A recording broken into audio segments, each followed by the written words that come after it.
ኢኮኖሚያዊ እና የአገልግሎት አሰጣጥና የመልካም አስተዳደር ስራዎችን ከተረከብንበት አንስተን ወደፊት በምን ደረጃ አሻሽለን የህብረተሰቡን እርካታ እንፈጥራለን ብለን ነው የጀመርነው። ስለዚህ ስንጀምር ቃል የገባነው እንዳመራርም አገልግለን በዘመናችን ማለፍ አለብን ያልነው የተጀመረውን እንጨርሳለን። አዳዲስ እንጀምራለን፣ እንጨርሳለን። ላንጨርስ አንጀምርም ብለን ነው የተነሳነው። በዚህ ተመስርተንም በከተማችን ከ2011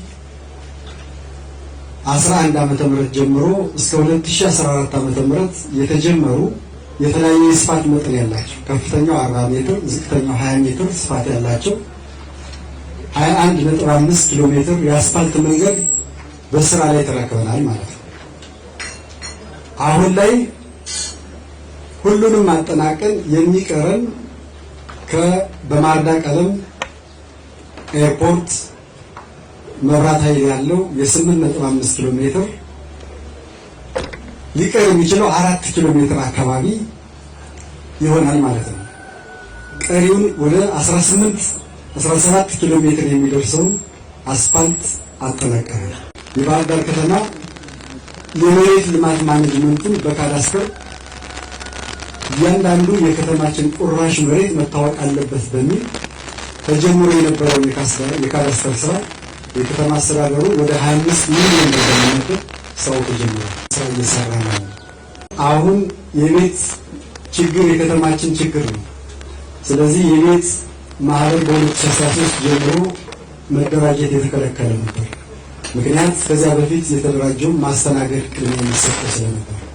ስለዚህ ከ2006 ጀምሮ የተደራጀው ማህበር ባለፈው ዓመት እና በ2016-15 የማስተላለፍ ስራ ተሰርቶ ባለፈው ዓመት መሬት ለሁሉም ሰው ሰጠን፣ ግንባታ ላይ ነው። በዚህ ዓመት በአዲስ ማህበር ማደራጀት ያስፈልጋል ብለን ማደራጀት ጀምረናል። ስለዚህ አሁን ይህ ማደራጀት ስራ በሶስት ምዕራፍ እየተካሄደ ነው። የመንግስት ሰራተኛ የጸጥታ መዋቅሩ በአጠቃላይ ነዋሪው የሚደራጅ ነው ማለት ነው። ይህንን ስናደርግ አንዱ በከተማችን መሰረታዊ ችግር የሆነው የመታወቂያ ችግር ነው። ስለዚህ የከተማ ነዋሪው ሲደራጅ የከተማ ነዋሪነት መታወቂያ ተቀይሮ ዲጂታል የሆነ የከተማ ነዋሪ መታወቂያ ያስፈልጋል። ስለዚህ አሁን በእጃችን ያለው ወረቀት መታወቂያ ይቀየራል ማለት ነው። ይህንን ለማድረግ ሶፍትዌር ለምታል ሁሉም ነገር ጨርሰናል።